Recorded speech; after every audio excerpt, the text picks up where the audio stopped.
नमस्कार, मैं हूं आपके साथ मनीषा डिंडोरिया। स्वागत है आप सभी का हमारे चैनल पर। बड़ी खबर आपको बता दें कि सिंघू बॉर्डर पर जो किसानों की मीटिंग हो रही है उसमें राकेश टिकैत को शामिल करने से इनकार कर दिया है किसानों ने, क्योंकि ये बड़ी खबर सामने आ रही है। बताया जा रहा है कि जो मीटिंग हो रही थी सिंघू बॉर्डर पर, उस मीटिंग में ये लोग डिसाइड कर रहे हैं कि आंदोलन को खत्म करना है या नहीं करना।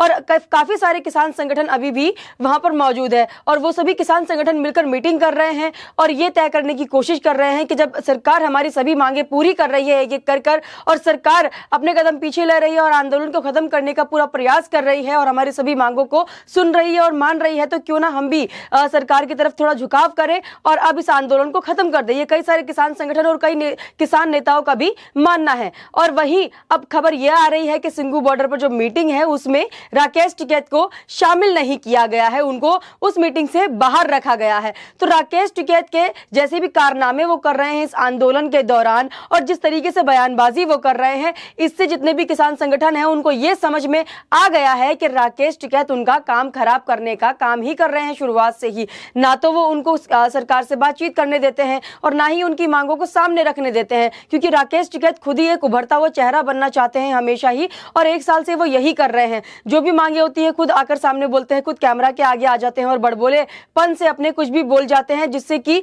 इस आंदोलन को इतना ज्यादा समय हो गया है और कोई भी सॉल्यूशन निकलता नहीं नजर आ रहा था। लेकिन अब जब प्रधानमंत्री नरेंद्र मोदी ने सामने से आकर बिलों को वापस लिया और एक एक करके इनकी जितनी भी ये जो नई मांगे, इन्होंने 6 मांगे बताई थी, एमएसपी पर गारंटी और जितने भी मुकदमे दर्ज हुए थे इन दंगाइयों के ऊपर, जो आंदोलन के दौरान जितने भी दंगे हुए थे उनको वापस करने की ये मांग कर रहे थे, उस पर सरकार जो है विचार विमर्श कर रही है। और आपको बता दें कि इसके लिए सरकार ने ऑर्डर भी कर दिया है हर स्टेट के मुख्यमंत्री को कि जितने भी ये मुकदमे हैं उन पर वापसी का जो काम है वो शुरू हो जाना चाहिए। तो देखिए, सरकार ने उनकी ये बात भी मान ली है। लेकिन राकेश टिकैत शायद न्यूज नहीं देख रहे हैं, क्योंकि राकेश टिकैत यही बोलते आ रहे हैं हमेशा से ही, और अभी भी राकेश टिकैत ये बोल रहे हैं कि कहां मानी है सरकार ने अपनी, जबकि सतनाम सिंह और भी जो बड़े किसान नेता हैं वो सब सामने से आकर ये कह रहे हैं कि हमने जितनी भी डिमांड रखी सरकार के आगे, जो भी हमारी मांगे थी आंदोलन के जरिए, वो सभी सरकार मान चुकी है और अब हम यहां से उठने के लिए तैयार हैं। और सिंघू बॉर्डर से भी किसानों ने जाना शुरू कर दिया है, ये मैंने आपको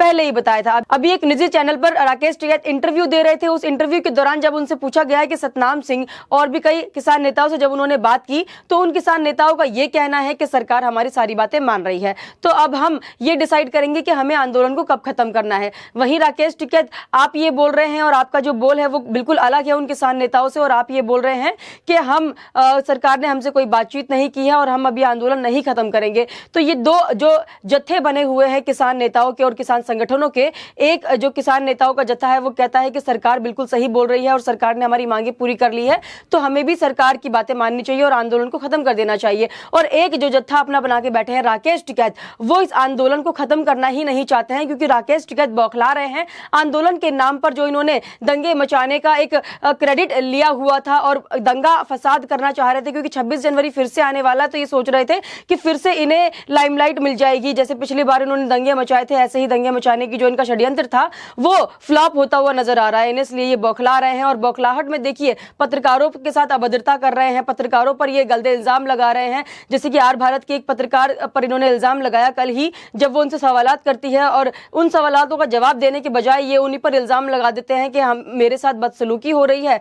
राकेश टिकैत खुद एक पत्रकार के साथ अभद्रता करते हैं और फिर ये इल्जाम पत्रकार पर लगाते हैं कि उनके साथ अभद्रता हो रही है। तो राकेश टिकैत जिस तरीके से बौखला रहे हैं उससे ये साफ जाहिर होता है कि राकेश टिकैत की दुकान बंद हो गई है, राकेश टिकैत का कमाई का जरिया बंद हो गया है और राकेश टिकैत अपने ही लोगों के खिलाफ जाकर जो ये आंदोलन पर षड्यंत्र रचा रहे थे वो अब खत्म होता नजर आ रहा है। और ये बात अन्य जो किसान संगठन है और किसान नेता है उनको बहुत अच्छे से समझ आ गई है, इसलिए राकेश टिकैत का साथ कोई नहीं दे रहा है। इसलिए सिंघू बॉर्डर में जो मीटिंग ये लोग कर रहे हैं उस मीटिंग से भी राकेश टिकैत को बाहर रखा गया है, ताकि जो मीटिंग है वो शांति से ये लोग कर सके और उस पर विचार विमर्श कर सके और सरकार ने इनके आगे जो भी बातें रखी है उस पर ये लोग विचार कर सके। क्योंकि राकेश टिकैत तो सिर्फ और सिर्फ भड़काने का काम करेंगे, क्योंकि राकेश टिकैत तो चाहते ही नहीं है कि आंदोलन खत्म किया जाए। साथ ही आपको बता दूं कि जो एमएसपी पर गारंटी मांग रहे हैं राकेश टिकैत और बोल रहे हैं कि गारंटी जब तक नहीं मिलेगी हम नहीं उठेंगे, इस पर अनिल घनवट ने राकेश टिकैत को खुली चुनौती दी है कि आकर मुझसे एमएसपी पर आप बहस कीजिए और आपके एक एक बात का मैं तर्क के साथ जवाब दूंगा। और आपको बता दूं कि अनिल घनवट वही है जो कि सुप्रीम कोर्ट द्वारा कमेटी बनाई गई थी कृषि कानून को लेकर उसके एक सदस्य हैं। तो उन्होंने जो एमएसपी की गारंटी एक किसान मांग रहे हैं, राकेश टिकैत जिसका जिक्र कर रहे हैं बार बार और बोल रहे हैं कि आंदोलन तभी खत्म होगा जब ये एमएसपी पर गारंटी देंगे। तो इस पर अनिल घनवट का कहना है कि एमएसपी पर गारंटी मिल ही नहीं सकती है और मैं राकेश टिकैत को चुनौती देता हूं, आकर मुझसे एक के बाद एक पॉइंट पर बात करें और मैं उनको वही पॉइंट पर जवाब दूंगा, और राकेश टिकैत के पास अगर जवाब है तो आकर मुझसे बहस कर ले। देखिए मैं आपको बताती हूँ कि क्या क्या कहा है अनिल घनवट ने। अनिल घनवट ने कहा कि एमएसपी पर कानून बनाना संभव नहीं है। अगर देश की सभी फसलों की कीमत कानूनी तौर पर तय कर दी जाती है, लेकिन अगर ट्रेडर्स को उसमें मुनाफा नहीं दिखाई देता है तो फसल की खरीद नहीं होगी, फिर किसान सरकार के पास जाएगा, सरकार के पास इतना पैसा नहीं है कि वह कोई फसल खरीद कर रख सके। तो अनिल घनवट का यह कहना है कि एमएसपी पर इसलिए कोई भी जो कानून ये बनाने की कह रहे, जो गारंटी देने की बात कर रहे हैं, वो नहीं हो सकता है। आगे उन्होंने ये कहा है, दूसरी बात यह है कि 110 लाख टन गेहूं और चावल का स्टॉक है, करीब करीब 2 लाख करोड़ रुपए फंसा हुआ है। स्टॉक करने के लिए सरकार के पास गोदाम नहीं है, अनाज बेकार हो रहा है, जरूरतमंद लोगों तक अनाज पहुंच नहीं पाता है। सरकारी आंकड़े ये कहते हैं कि 46% अनाज बेकार हो जाता है, ग्राहक तक ये अनाज पहुंचता नहीं है। अगर ये सिस्टम इसी तरह चलता रहा तो देश में बहुत सारा पैसा इससे अटक जाएगा। ये तभी संभव है जब देश में कुछ आर्थिक सुधार हो जाए। तो ये कहना है अनिल घनवट का। और आगे उन्होंने बताया कि 2022 तक किसानों की जो आय है वो दुगनी होगी, इस पर भी उन्होंने बात की है।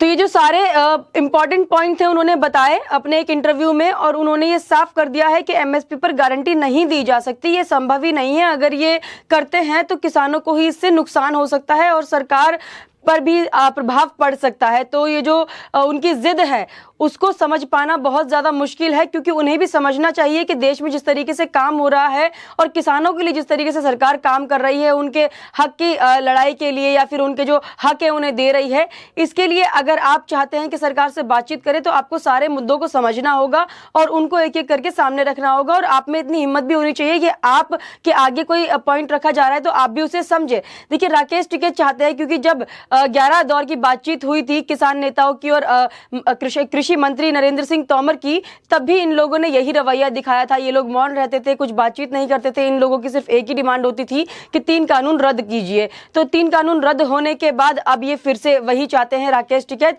कि हमें फिर से बुलाया जाए, नरेंद्र सिंह तोमर जी बुलाए या फिर प्रधानमंत्री नरेंद्र मोदी हमें बुलाए और बैठ के बातचीत हो। लेकिन जो इनके खुद के किसान संगठन के नेता हैं, जो बड़े बड़े नेता हैं, सतनाम सिंह हैं और गुरनाम सिंह चड़ूनी हैं, ऐसे बड़े बड़े नेताओं के जो बयान आ रहे हैं सामने, उनके कहने से तो यही लगता है कि सरकार ने उनकी सारी मांगे मान ली है। लेकिन राकेश टिकैत अभी भी वहीं अड़े हुए हैं और राकेश टिकैत को जो तवज्जो वो चाह रहे हैं वो सरकार नहीं दे रही है, क्योंकि अन्य जो किसान नेता है उनसे तो बातचीत हो रही है सही से और वो लोग समझ भी रहे हैं। वो लोग बातचीत में ये भी बता रहे हैं कि ठीक है आपने हमारी मांगे मान ली हैं, अब हम यहाँ से उठने के लिए तैयार है। लेकिन राकेश टिकैत को जो चाहिए वो नहीं मिल रहा है। राकेश टिकैत चाह रहे हैं लाइमलाइट में रहना और राकेश टिकैत ये सोच रहे हैं कि मेरे पीछे सब किसान नेता चले और फिर सरकार से जाकर टेबल पर बातचीत करें। लगातार अपने स्टेटमेंट में राकेश टिकैत यही बोल रहे हैं कि टेबल पर बातचीत होनी चाहिए। लेकिन राकेश टिकैत ये नहीं समझ रहे हैं कि उनके जो अन्य किसान नेता हैं, उन्हीं के संगठन से जो इतने सालों से संघर्ष कर रहे हैं इस आंदोलन के दौरान, उन लोगों को बातें समझ में आ गई है। लेकिन राकेश टिकैत अपनी दुकान बचाने के चक्कर में अपने ही लोगों से जो है मुंह फेर रहे हैं, इसलिए उन्हें ना तो मीटिंग में बुलाया जा रहा है और ना ही किसान नेता जो अन्य किसान संगठन के जो किसान नेता हैं जो इस आंदोलन में बैठे हैं, ना ही वो उन्हें पूछ रहे हैं। तो राकेश टिकैत की जो दुकान है यहाँ पर बंद होती जा रही है, बौखलाहट देखी जा रही है।